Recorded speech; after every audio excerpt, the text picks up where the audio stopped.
A última batalha começou. Ok, acredito eu que muitos dos irmãos aqui, não é, já me conhecem, mas nunca é demais sempre se apresentar. Chamo-me Jacinto Inoque João, não é? Filho de Severino Eduardo João. Na realidade, falar um pouco de mim é algo muito longo, não é?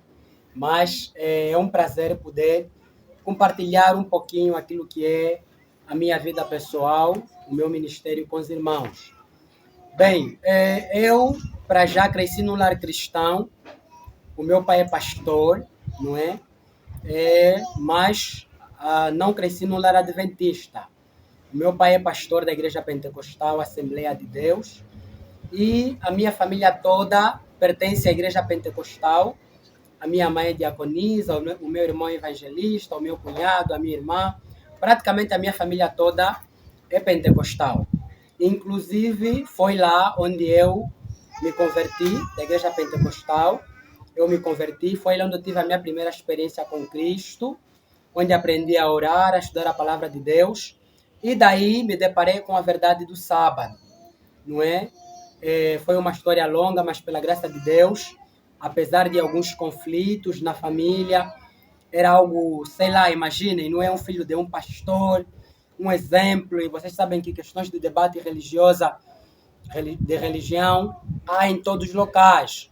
E as pessoas, quando viram que um filho de pastor se converteu para o sétimo dia, foi uma polêmica muito grande na minha rua, no bairro em que eu vivia. Inclusive, cheguei a ser expulso de casa. No entanto, pelas misericórdias de Deus, fui novamente restabelecido no lar do meu pai e até que foi dada a permissão com que eu seguisse a minha fé e fosse batizado pela graça de Deus. E este ano, não estarei completando 10 anos de batismo. Acredito que ainda não é muita coisa. Estamos aqui a dar passos na caminhada cristã. E, bem, eu sou casado, já sou casado, e casei-me no ano de 2002. Também sou novo, não é? 2022. Muito obrigado pela correção. Ok, sou novo nesse ministério do lar e tenho 2 filhos, não é? Uma menina e um rapaz. E temos um ministério familiar. O nome deste ministério é IBSP, que traduzindo ou desfazendo, né, esse acrônimo, essa sigla é Instituto Bíblico de Saúde e Publicação. Criamos esse ministério assim que casamos, eu e a minha esposa. Casamos, oramos, decidimos fazer um ministério familiar. Já pertencemos a diversos pequenos grupos, já fui diretor em alguns pequenos grupos e ministério, mas decidi dedicar o meu ministério na família. Daí que criamos esse ministério, onde trabalhamos com saúde e publicação. A área de saúde eu não entendo muito, mas a minha esposa, ela é de profissão formada mesmo em enfermagem, ela fez mesmo enfermagem, e também fez um curso intensivo de naturopatia. Então, ela entende tanto a convencional como a medicina de Deus, a medicina natural, mas nós só trabalhamos com a medicina natural. Então, ela trabalha na área de saúde e eu trabalho com a área de publicação, mas não temos, assim, um posto, um centro médico. A minha esposa faz serviços domiciliares e, em casos mais extremos, recebemos o paciente mesmo em nossa casa. Certo? Eu trabalho com publicação. Após o meu casamento, conforme eu disse aqui no princípio, eu era professor de educação religiosa e depois passei a dar aula no ensino primário. Mas depois que eu casei, deixei a escola e passei a trabalhar pura e simplesmente como coautor. Pura e simplesmente como coautor a tempo integral, dedicava mais tempo para a família e para o ministério. A nossa base está situada no Zango 2, no nosso super, e é o nosso lar e também é a nossa base. Temos dado cursos de culinária vegetariana, já estamos com a 3ª edição, que vai ser realizada no próximo mês, e já chegamos também de dar um curso de naturopatia. Bom, Ah, bom, como estamos a ver, não é, a Certo. complexidade do Ministério. Na verdade, o nosso intento em fazer essa entrevista é no contexto também do tema em causa, não é, a verdadeira educação.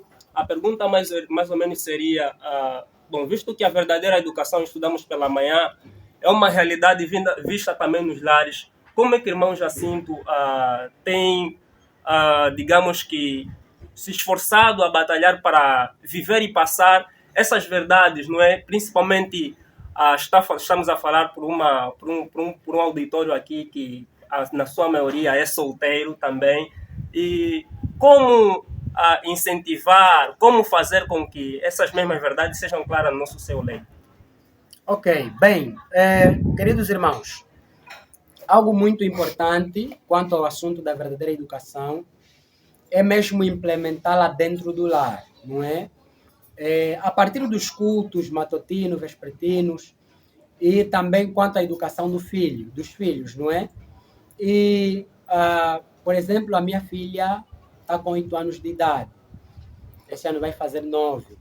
E quando muitos se aperceberam que ela não estudava, aos 8 anos de idade, não estava numa escola secular, era um problema muito grande, tanto no seu familiar, tanto alguns amigos que não entendiam o assunto em causa. Certo? Então, para algumas pessoas de mente mais aberta, nós explicávamos de forma detalhada e nós também víamos que algumas vezes comete-se algum erro. O que acontecia? Eu era muito ocupado com a questão da copoutagem, saía de manhã, voltava de noite muitas das vezes, e não tinha tempo para dar instrução, mesmo aquela instrução no verdadeiro sentido para minha filha.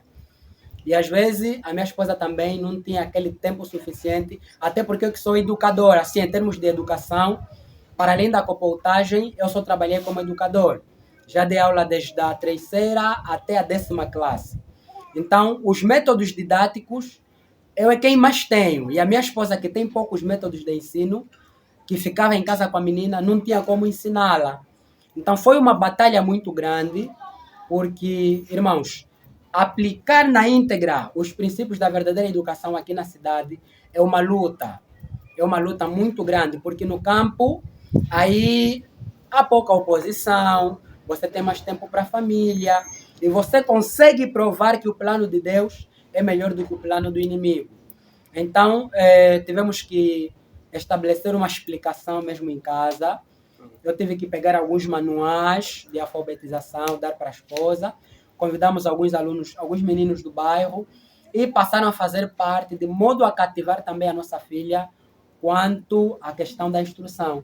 Porque às vezes só você e ela chega a ser aborrecível. Você sabe, as crianças, você tem que procurar sempre método, mas às vezes nem sempre é suficiente. Certo. Bom, como dissemos, nós estamos aqui no auditório de solteiros, e há quem não vê, há quem vê essa realidade de uma maneira um pouquinho que extrema. Talvez seja legalismo, ou talvez, e tem aquela questão também, como o irmão Enoque mencionou, a questão pressão familiar. Hoje em dia, só ainda viver certas verdades sem nos aliar com alguém, com o matrimônio, já é uma extrema dificuldade. Então, quais são os conselhos que seriam passados para um jovem que está a se preparar para o matrimônio nos dias de hoje, tendo em conta a realidade dessa verdade e verdadeira educação? Ok, bem, eu vou abrir aqui um parênteses que talvez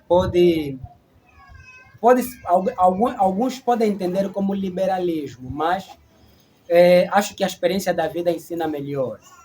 Se o pai e a mãe não tiverem tempo suficiente para poder passar a instrução para o seu filho, eu aconselharia que o metessem numa escola, não é? Porque a mente desocupada é a oficina do diabo. A criança ocupada com algumas tarefas e algumas atividades da escola secular, eu acredito que estaria no melhor caminho do que ficar em casa sem aprender nada. Ficar só a brincar, depois ela vai começar a despertar certas curiosidades. E a irmã Haiti, no livro, tem um livro que eu traduzi, Apelos Solene, ela aí fala de que muitas das crianças aprendem a se masturbar por falta de atividade. Então começa a descobrir o corpo tal, e depois acabam por cair nesse pecado. Então, é o conselho que eu dou. No entanto, aconselho também aos pais, se é que querem cumprir com os princípios da verdadeira educação, que tenham disponibilidade, que tenham tempo e que a questão da vida no campo seja uma urgência para a sua família. Bom, neste caso, a escolha do parceiro ou da parceira também influencia muito. Certo, a esposa tem que ser alguém que entende os princípios da verdadeira educação, porque vai ser mesmo uma luta tremenda.